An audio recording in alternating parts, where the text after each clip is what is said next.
आज हम लोग 3 डायमेंशनल कोऑर्डिनेट ज्योमेट्री में प्लेन डिस्कस करने जा रहे हैं। प्लेन डिस्कस करने के पहले एक छोटी सी चीज प्लेन के बारे में बता दूं। लाइन अगर हम लोग कहीं पे ड्रॉ करते हैं तो आपने देखा होगा उस लाइन का एक डायरेक्शन रेशियो होता है ना। लेकिन आप देखेंगे प्लेन में तो हजारों लाइनें होती हैं। तो लाइन के बारे में एक खास बात मैं आपको बताऊं। लाइन के बारे में, लाइन के पास क्या चीज एग्जैक्टली है? लेंथ है सिर्फ। लाइन के पास हार्डली कोई जो है ब्रेथ है और हार्डली कोई विड्थ है ना। तो लेंथ तो अच्छा खासा रहता है, फाइनाइट, या आप बोल सकते हैं बहुत दूर तक जा रही है लाइन, इनफाइनाइट। तो फाइनाइट इनफाइनाइट कुछ भी हो सकता है। Length can be anything. But जब हम ब्रेथ की बात करें और विड्थ की बात करें तो ये करीब करीब इनफाइनेटली स्मॉल होती है। इनफाइनेटली स्मॉल तो समझ लीजिए आप स्मॉल। दोनों चीज, पतला पेन से अगर हम लोग ड्रॉ करेंगे तो पतली लाइन हो जाएगी, मोटे लाइन से, मोटे पेन से ड्रॉ करेंगे मोटी लाइन हो जाएगी। तो लाइन की जो ब्रेथ और विड्थ है वो इनफाइनेटली स्मॉल है, ठीक है ना। अब अगर हम प्लेन की बात करें तो प्लेन में क्या है? प्लेन में क्या है? लेंथ चलता ही रहेगा, एंडलेस। ब्रेथ एंडलेस, थिकनेस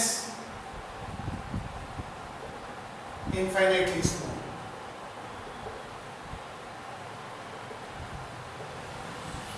यानी ये जो हम लोग बनाते हैं, आप देख रहे हैं, एक चीज को हम लोग लेंथ बोलते हैं, एक चीज को ब्रेथ बोलते हैं। इस प्लेन का कोई एंड नहीं होता लेंथ और ब्रेथ का। और अगर आप बोले भाई सर थिकनेस की क्या बात है, तो थिकनेस तो देख लो यार, ये पेपर की थिकनेस क्या है? कुछ भी नहीं है, इनफाइनेटली स्मॉल ही बोलेंगे। तो प्लेन भी यही है, समझ लो। ऐसे घुमाओ ऐसे घुमाओ, लेंथ और ब्रेथ तो कोई खत्म ही नहीं है प्लेन का, लेकिन जो है इसकी थिकनेस जो है ना वो एकदम इनफाइनेटली स्मॉल है ना। तो प्लेन में अगर आप देखोगे तो हजारों लाइनें पड़ी रहती है, हजारों लाखों लाइनें, जिनका जो है सबका डीआर डिफरेंट होता है। तो प्लेन के केस में हम इसको पलट देते हैं और एक पतला सा ऐसे एक बार बना देते हैं फॉर द टाइम बीइंग। अब बोल देते हैं इनफाइनेटली स्मॉल थिकनेस है। चलो एच लिख दिया ना, एच लिखते ही या डेल्टा डी एच लिख दो तो समझ में आ गया ये प्लेन है। तो ये प्लेन में जो है खुद का डायरेक्शन रेशियो जो है कुछ भी नहीं होता, क्योंकि उसमें हजारों लाइन होती है। इसके नॉर्मल का होता है, इससे 90 डिग्री पे एक लाइन खींचे, ये सारी लाइनें, ये सब लाइनें नॉर्मल है, नॉर्मल नॉर्मल। तो नॉर्मल का जरूर जो है एक फिक्स है, सब लाइन एक दूसरे से पैरेलल है, उसका डीआर होता है, उसका डायरेक्शन रेशियो होता है। क्या होता है वो? मान ले एबीसी है ना। तो आप देखेंगे एक प्लेन का इक्वेशन को लिखा जा सकता है, equation of a plane ax plus by plus cz is plus d is equal to 0। a b c जो है साइमल्टेनियसली 0 तो एकदम नहीं होना चाहिए, नहीं तो plane will cease to exist, बराबर। तो आप लोग के पास में ये वाला ax plus by plus cz is equal to plus d is equal to 0, ये इक्वेशन आता है। This is called general equation, general equation of a plane, बराबर। अब अगर हमको एक प्लेन बनाना है तो क्या चीजें हैं जो हमें चाहिए ही चाहिए? प्लेन अगर हमें बनाना है तो क्या चीजें हैं जो हमें चाहिए ही चाहिए? देखिए प्लेन बनाना है अगर हमको और इसकी इक्वेशन निकालनी है तो एक चीज है हमारे पास में one point form, one point form, हाँ, जिसमें एक पॉइंट P समझ लीजिए x1 y1 z1 दिया हुआ है और नॉर्मल हमारे पास में, नॉर्मल की dr जो है दी हुई है, तो समझ लीजिए ABC दिया हुआ है। तो इसका इक्वेशन ऑफ, अगर हमारे पास में वन पॉइंट फॉर्म है, इक्वेशन ऑफ प्लेन हम यहीं से स्टार्ट करेंगे।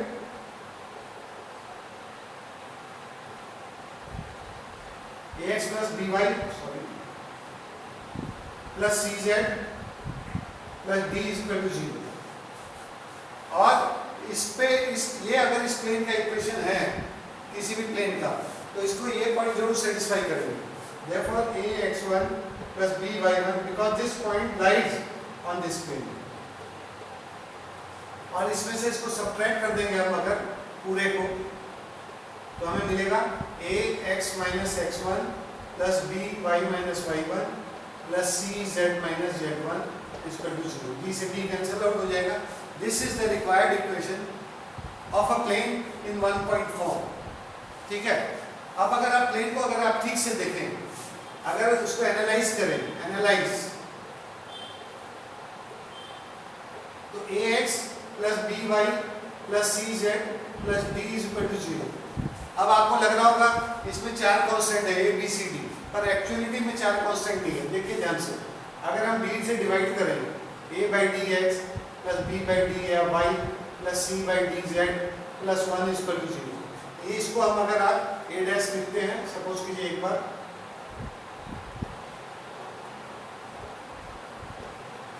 तो आप देखिए 3 कांस्टेंट में बदल जाते हैं। 3 कांस्टेंट अगर हमारे पास कोई भी इक्वेशन में है तो आप समझ लीजिए हमको इसको अगर सॉल्व करना है तो हमको 3 डेटा जरूर चाहिए। इससे अराइज करता है 3 पॉइंट फॉर्म, है ना, इससे बनता है 3 पॉइंट फॉर्म। तो सेकंड में हमारा जो आता है 3 पॉइंट फॉर्म, इसमें हम लोगों को क्या चाहिए, 3 पॉइंट चाहिए। जैसे करेंगे a x1 y1 z1 b x2 y2 z2 and c x3 y3 z3। ठीक है। तो अगर हम इसमें सेटिस्फाई कराते हैं ओरिजिनल इक्वेशन से ax plus by plus cz plus d is equal to 0, है ना, इसको मान लीजिए 1, तो पहला पॉइंट इसको सेटिस्फाई कराए तो ये बना,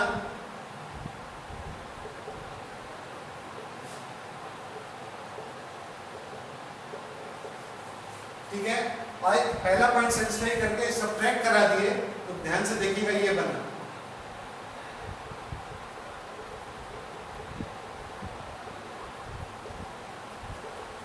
ये आ गया। अब उसके बाद हम लोग इसी इक्वेशन को सेकंड पॉइंट उसमें सेटिस्फाई कराए तो बना ax2 plus by2 plus cz2 plus d is equal to 0। अब 1 और 1 से हम 3 सब्ट्रैक्ट करेंगे, तो 1 से 3 सब्ट्रैक्ट करेंगे तो आ जाएगा, इसको हम लोग 4 बोल देते हैं, नहीं इसको 5 बोल देते हैं, 5 बोल देते हैं, 5 ax minus x2 plus b y minus y2 plus c z minus z2 is equal to 0। ये छठा। और हम लोग क्या करेंगे, एक बार ये पॉइंट सी भी सेटिस्फाई कराएंगे इसमें ax3 plus by3 plus cz3 plus d is equal to 0, है ना, इसको हम लोग बोल देते हैं चौथा इक्वेशन। अब 1 से अगर हम 3 से 4 सब्ट्रैक्ट करते हैं तो हमारे पास क्या आता है, ax minus x3 plus b y minus y3 plus c z minus z3 is equal to 0। ये हो गया हमारा 7वां इक्वेशन। तो आप देखिए हम equation we take equation number 5, 6 and 7, अगर तीनों को एक साथ लिख देंगे हम तो देखिए आ जाएगा a x minus x1 plus b y minus y1 plus c z minus z1 is equal to 0, a x minus x2 plus b y minus y2 plus c z minus z2 is equal to 0 और a x minus x3। आप इसमें एक चीज ध्यान रखिए, आप इसमें यहाँ पे सेटिस्फाई भी करवा सकते हैं। अभी मैं जो कि करूँगा,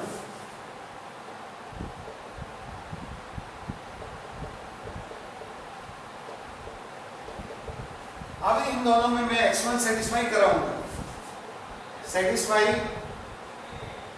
x1, ठीक है ना, x1 हाँ x1 सेटिस्फाई करा देते, कोई दिक्कत नहीं, और उसको घुमा भी सकते हैं, कोई दिक्कत नहीं, सेटिस्फाई करके हम उसको इन्वर्ट कर लेते हैं। ठीक है, तो हमारे पास आएगा ये वाला equation a x2 minus x1 plus ये तीनों सेटिस्फाई करेगा। a x2 minus 1 plus b y2 minus y1 plus c z2 minus z1 equal to 0। और सेम काम इस इक्वेशन के साथ किया, a x3 minus x1 plus b y3 minus y1 plus c z3 minus z1 equal to 0। अब ये तीन equation को लेंगे हम, इसको अब एलिमिनेट करेंगे ए बी सी, है ना, जो हमें मालूम नहीं है। तो ए बी सी एलिमिनेट करते ही एलिमिनेटिंग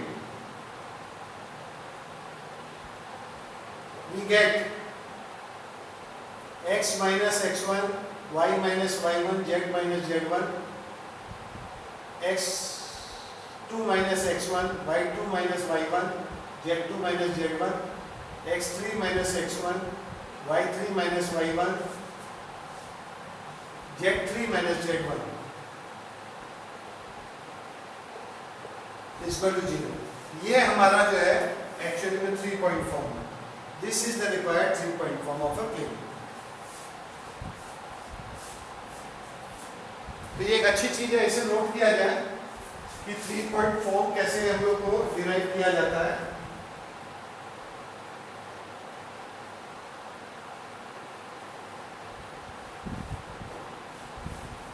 उसके बाद एक फॉर्म और देखिए, नॉर्मल फॉर्म।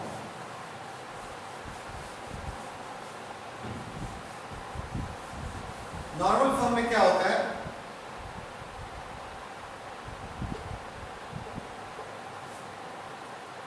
ये हमारा 3 डायमेंशनल प्लेन है, इसको हम लोग z बोल देते हैं, इसको x बोल देते हैं, इसको y बोल देते हैं। तो एक प्लेन सपोज कीजिए है तो बहुत लंबा, अगर इसको ऐसा टेढ़ा है, काट रहा है कहीं, तो इस प्लेन के ऊपर यहाँ से एक परपेंडिकुलर आ सकता है। ये P पॉइंट इस प्लेन के ऊपर में, प्लेन कौन सा है जरा गौर कीजिएगा, A B C, है ना।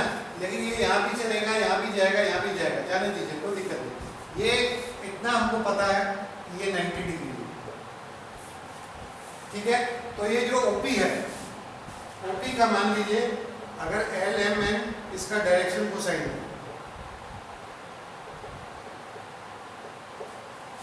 OP का डायरेक्शन कोसाइन मान लीजिए LMN है, and OP equal to length जो है OP है, लेंथ, ठीक है ना। तो इस equation of this plane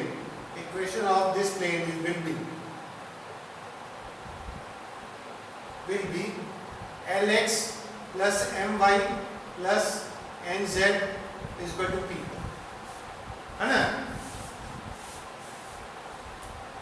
Where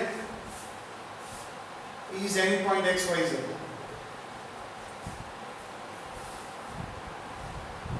This is called normal form। और इस प्लेन ABC का नॉर्मल जो है उसका dr है LMN। अभी आप देखिए जनरल फॉर्म और नॉर्मल फॉर्म को एक बार जस्ट कंपैरिजन के लिए रख दें, एक छोटा सा कंपैरिजन करके हम लोग वीडियो यहाँ पे ऐड करेंगे। Normal form and general form. तो पहले जनरल फॉर्म ही रख लेते हैं।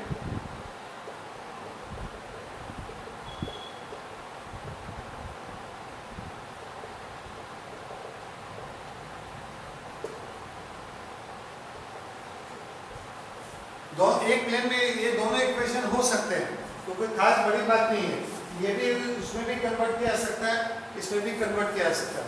सो आप देखिए A upon N equal to B upon M equal to C upon N equal to D upon minus P। आप इसको जो है ध्यान से देखिएगा, ये चारों रेशियो एकदम बराबर है, ठीक है ना। तो अगर आप ध्यान से देखेंगे इसको मैं ऐसे लिख सकता हूँ, कॉम्पोनेंट और डिविडेंडो वगैरह की जो प्रॉपर्टी होती है उसके हिसाब से। और आप जानते हैं बढ़िया से कि जो है L square plus M square plus N square 1 के बराबर होता है। तो L इज इक्वल टू आप लिख सकते हैं A upon plus minus root over A square plus B square plus C square, M is equal to B upon plus minus root over A square plus B square plus C square, और N is equal to C upon root over plus minus A square plus B square plus C square. इसको लिख सकते हैं, कोई दिक्कत नहीं है ना। तो आपको जब भी ए बी सी डी हटाना है, और डी को भी लिख सकते हैं, ये वाला जो है यहाँ पे माइनस डी को भी लिख सकते हैं, minus D is equal to